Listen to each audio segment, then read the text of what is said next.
ഞങ്ങൾ ഞങ്ങളുടെ മാർക്കറ്റിൽ എത്തിയിട്ടുണ്ട്. നമ്മുടെ കപ്പ നന്നായിട്ട് വന്നിട്ടുണ്ട്. ഇങ്ങനെയൊക്കെ കൂട്ടി വാഴയിലോട്ടിടുവാണ്. ഹലോ ഹായ് ഹായ് ഹലോ എല്ലാവർക്കും എന്നാണ് വിശേഷം?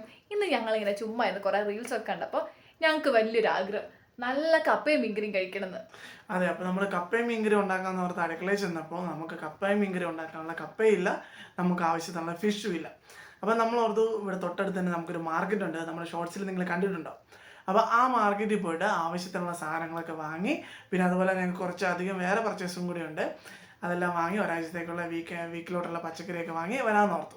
ഈ മാർക്കറ്റിൽ മാത്രമേ ഞാൻ പച്ചക്കപ്പ കണ്ടിട്ടുള്ളേ, വേറെ എവിടെയും ഞാൻ കണ്ടിട്ടില്ല. നമ്മുടെ ഈ ചന്തയിൽ അത്യാവശ്യം എല്ലാ സാധനവും കിട്ടും. അപ്പോൾ അവിടെ കപ്പ കിട്ടുന്നൊരു പ്രതീക്ഷയിലാട്ടോ നമ്മൾ പോകുന്നത്. പിന്നെ ഏറ്റവും വലിയ ടാസ്ക് എന്ന് പറഞ്ഞാൽ ഇവിടെ നല്ല ഫ്രഷ് മീൻ കിട്ടാനില്ല. നമുക്കൊന്ന് പോയി നോക്കാം. ഇവിടെ ഒരു ചെറിയൊരു ഫിഷ് മാർക്കറ്റ് പോലെ സെറ്റപ്പ് ഉണ്ട്. അവിടെ കിട്ടിയാൽ കിട്ടി, കിട്ടിയില്ലെങ്കിൽ നമുക്കൊരു അടുത്ത ഓപ്ഷൻ നോക്കേണ്ടി വരും. കിട്ടിയില്ലെങ്കിൽ നമുക്കൊരു കാര്യം ചെയ്യാം, നമുക്ക് ഇവിടെ തന്നെ ഒരു കോൾഡ് സ്റ്റോറേജ് ഉണ്ട്, അവിടെ നമുക്ക് ചിക്കൻ വാങ്ങാം. ചിക്കനും നമുക്ക് ചിക്കനും കപ്പയും അടിപൊളിയാക്കാം. എന്തായാലും എന്തെങ്കിലുമൊക്കെ ചെയ്യുന്നൊരു ആഗ്രഹമായിട്ടാണ് ഞങ്ങൾ പോകുന്നത്. അപ്പോൾ നമുക്ക് ഒരുമിച്ചൊക്കെ പോയാലോ?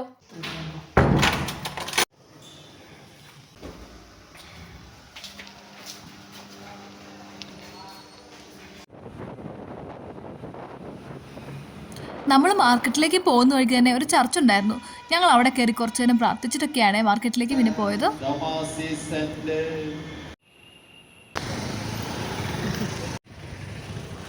അപ്പോൾ ഞങ്ങൾ ഞങ്ങളുടെ മാർക്കറ്റിൽ എത്തിയിട്ടുണ്ട്. അപ്പോൾ നേരെ അങ്ങോട്ട് പോയിട്ട് നമ്മുടെ കപ്പയുണ്ടോ എന്ന് നോക്കാം.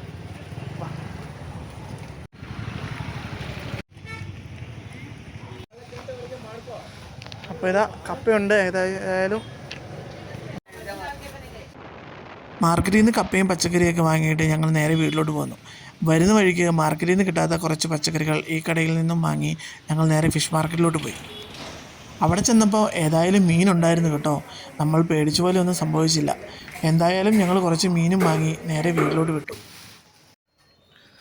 ഹായ് അപ്പോൾ നമ്മൾ മീനൊക്കെ വാങ്ങിയതാ വീട്ടിൽ വന്നു. വീട്ടിൽ വന്നെല്ലാം മീനെല്ലാം വെട്ടി ക്ലീനാക്കി റെഡിയാക്കിയിട്ടുണ്ട്. അപ്പോൾ ഇതാ, പിന്നെ അതുപോലെ മത്തിയാണ് കിട്ടിയത് കേട്ടോ. മത്തി കിട്ടി വൈകിട്ടിന്. പിന്നെ എല്ലാം റെഡിയാക്കി വെച്ചു. പിന്നെ കറി വെക്കാനുള്ള പരിപാടിയിലൊക്കെ നോക്കിക്കൊണ്ടിരിക്കുകയാണ്. നല്ല മീനാന്ന് തോന്നുന്നു കേട്ടോ. മുറിച്ചപ്പോൾ നന്നായിട്ട് മീൻമുട്ടയൊക്കെ ഉണ്ടായിരുന്നു, ഞാൻ അതൊക്കെ എടുത്തിട്ടുണ്ട്. പിന്നെ ഇതേ മീൻകറിക്ക് ആവശ്യമായ വെളുത്തുള്ളിയും ഇഞ്ചിയും ഉള്ളിയൊക്കെ ഞാൻ അരിഞ്ഞിട്ടുണ്ട്. ഇനി ഒരു തക്കാളി കൂടെ അരിയാവുള്ളൂ. ഇതും കൂടെ അരിഞ്ഞ് നമുക്ക് പെട്ടെന്ന് തന്നെ മീൻകറി വെക്കാവേ. ഒരു കപ്പ ഇവിടെ ഇരിപ്പുണ്ട്, എടുത്തിട്ടില്ല ഇതുവരെ. കപ്പ കവറിൽ തന്നെ ഇരിക്കുവാണ്. അതിന് മീനൊന്ന് അടുപ്പത്തോട്ട് വെച്ചിട്ട് വേണം അത് എടുത്തിട്ട് റെഡിയാക്കാൻ. കപ്പ പിന്നെ ഞാൻ മീൻകറി വെക്കാൻ നോക്കിയപ്പോൾ എൻ്റെ വെളിച്ചെണ്ണ തീർന്നിരിക്കുകയായിരുന്നു. അപ്പോൾ സച്ചി എനിക്ക് ആ വെളിച്ചെണ്ണ ചെറിയ കുപ്പിയിലേക്ക് ഒഴിച്ചു തരുവാണേ. ഇതെന്നാ പറ്റിയെന്ന് വെച്ചാൽ നാട്ടിൽ നിന്ന് വന്നപ്പോൾ 2 ലിറ്റർ എണ്ണ കൊണ്ടുവന്നായിരുന്നു. അപ്പോൾ പറ്റിയെന്നു വെച്ചാൽ ഇവിടെ നല്ല തണുപ്പാന്ന് പറഞ്ഞില്ലേ, അപ്പോൾ ഇത് ഭയങ്കരമായിട്ട് ഇതായിപ്പോയി, കട്ടയായിപ്പോയി. അപ്പോൾ ഇതിനെ എന്ത് ചെയ്യുവാണ്, നേരെ ഒന്ന് കുലുക്കി ഒന്ന് റെഡിയാക്കിയിട്ട് ചെറിയ കുപ്പിയിലോട്ട് ഒഴിച്ചു വെക്കാൻ വേണ്ടി നോക്കുമായിരുന്നു. എനിക്ക് ഇത്ര വലിയ ഉപ്പിൽ നിന്ന് എടുത്ത് ഉപയോഗിക്കാൻ അത്ര കൺവീനിയന്റ് അല്ല, അതുകൊണ്ടാണ് ചെറിയ ഉപ്പിലേക്ക് ഒഴിക്കുന്നത്. ഇവിടെ മീൻകറിക്കുള്ള എല്ലാം തിളക്കാൻ വെച്ചിട്ടുണ്ട്. പൊടികളൊക്കെ ഇട്ട് വെള്ളം തിളച്ചുകൊണ്ടിരിക്കുക. ഇത് തിളച്ച് കഴിഞ്ഞ് നമ്മുടെ മീനോട് ഇട്ടാൽ മീൻകറി റെഡിയാണ്, അവിടെ നിന്ന് തന്നെ റെഡി ആയിക്കോളും. ആ സമയത്ത് നമുക്ക് കപ്പയും കൂടെ വെക്കാം. പെട്ടെന്ന് തന്നെ കപ്പയും കൂടെ വെച്ച് കഴിക്കണം. നന്നായിട്ട് വിശക്കുന്നുണ്ട്, ഉച്ചയ്ക്ക് നേരത്തെ കഴിച്ചതാ. അപ്പോൾ പെട്ടെന്ന് തന്നെ ഇതൊക്കെ റെഡി ആയിട്ട് നമുക്ക് കഴിക്കാം. കറിയിലോട്ട് മീൻ കഷ്ണങ്ങളെല്ലാം ഇട്ട് റെഡി ആയിട്ടുണ്ട്. പുളിയും കാര്യങ്ങളൊക്കെ ഇട്ട് എല്ലാം വെച്ചിട്ടുണ്ട്. ഇനിയിപ്പോൾ ഇത് വെന്ത് വരണമെങ്കിൽ ഒരു 10 മിനിറ്റ് എടുക്കും. അപ്പോൾ അതിൻ്റെ സമയത്ത് നമുക്ക് നേരെ നമ്മുടെ എന്ത് ചെയ്യാം, കപ്പ വെട്ടാനായിട്ട് കപ്പയെല്ലാം എടുത്ത് ക്ലീനാക്കി വൃത്തിക്ക് വെട്ടണം. ഇനി അപ്പോൾ ഞാനിതാ കപ്പ വെട്ടിക്കൊണ്ടിരിക്കുകയാണ്. ഇത് കുഴപ്പമില്ലാത്ത നല്ല കപ്പയാന്ന് തോന്നുന്നു. കണ്ടിട്ട് വലിയ കാര്യമായിട്ട് കറുത്തൊന്നും പോയിട്ടില്ല, നല്ല കപ്പയാന്ന് തോന്നുന്നു. ഇതപ്പോൾ കപ്പയ്ക്ക് നമ്മൾ അരച്ചോണ്ടിരിക്കുന്നുണ്ട്. കപ്പയ്ക്ക് അരച്ചു. പിന്നെ ഇതാ ഇവിടെ നമ്മുടെ മീൻകറി റെഡി ആയിക്കൊണ്ടിരിക്കുന്നുണ്ട്. പിന്നെ അതുപോലെ തന്നെ ഇതാ കപ്പ ഇവിടെ ഇതിനകത്ത് വെച്ചിട്ടുണ്ട്, കുക്കറിൽ ഇവിടെ വെച്ചിട്ടുണ്ട്. അപ്പോൾ എല്ലാം റെഡി ആയിക്കൊണ്ടിരിക്കുന്നുണ്ട്. ഞാനത് ഊറ്റിയെടുക്കുകയാണ്.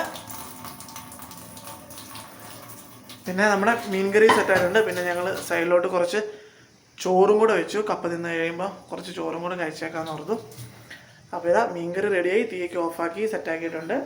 കപ്പ എല്ലാം റെഡിയായി, ഊറ്റി അതും കപ്പയും റെഡി ആയിട്ടുണ്ട്. ഇനി കപ്പയ്ക്കകത്ത് നമ്മുടെ അരപ്പും കൂടി ഇട്ട് സെറ്റാക്കണം. അരപ്പൊക്കെ ഇട്ടിട്ട് ഒരു 5 മിനിറ്റ് ആവി കയറാൻ മൂടി വെക്കുവാണേ. അപ്പം നമ്മുടെ കപ്പ ഇവിടെ ഓൾറെഡി റെഡി ആയിട്ടുണ്ട്. നമുക്കിനി അത് ഇളക്കി കഴിക്കാവേ.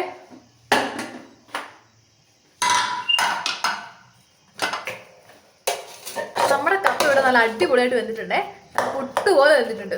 ഇനി നമുക്ക് നമ്മുടെ നല്ല മീൻകറി ഉണ്ട്, ഇതും കൂടെ കൂട്ടി ഒരു പിടുത്തം പിടിക്കണം. നമ്മൾ ഇന്ന് കപ്പ കഴിക്കുന്നത് നല്ല വാഴയിലാണേ. അത് വാഴയിലോട്ട് ഇടുവാണ്. അടിപൊളി, നല്ല അടിപൊളിയായിട്ട് വെന്തിട്ടുണ്ട് കപ്പ. ഇത്രയും വേഗമൊന്നും ഞാനും പ്രതീക്ഷിച്ചില്ല കേട്ടോ. കപ്പ കണ്ടപ്പോൾ ഞാൻ ഓർത്തു ചിലപ്പം കേടല്ല, മീൻസ് വേവില്ല എന്ന് ഓർത്ത് പോയി. പക്ഷേ എന്തായാലും നന്നായിട്ട് വെന്തിട്ടുണ്ട്. നല്ല അടിപൊളിയായിട്ട് വെന്ത് സെറ്റായിട്ടുണ്ട്. ഇനി നമുക്ക് നമ്മുടെ മത്തിക്കറിയും കൂടെ കൂട്ടി നമുക്ക് കഴിക്കാം. നല്ല മുളക് ഇട്ട് വെച്ച മീൻകറി നമുക്ക് കപ്പയിലോട്ട് ഒഴിക്കാം.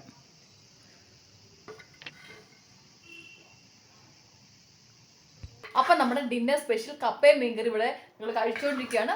അടിപൊളി ടേസ്റ്റാണ്. എല്ലാവരും തന്നെ ഇതൊന്ന് ട്രൈ ചെയ്ത് നോക്കണം. കപ്പയും മീൻകറി എല്ലാവർക്കും ഇഷ്ടമുള്ള സാധനമല്ലേ, കഴിച്ചു നോക്കുക.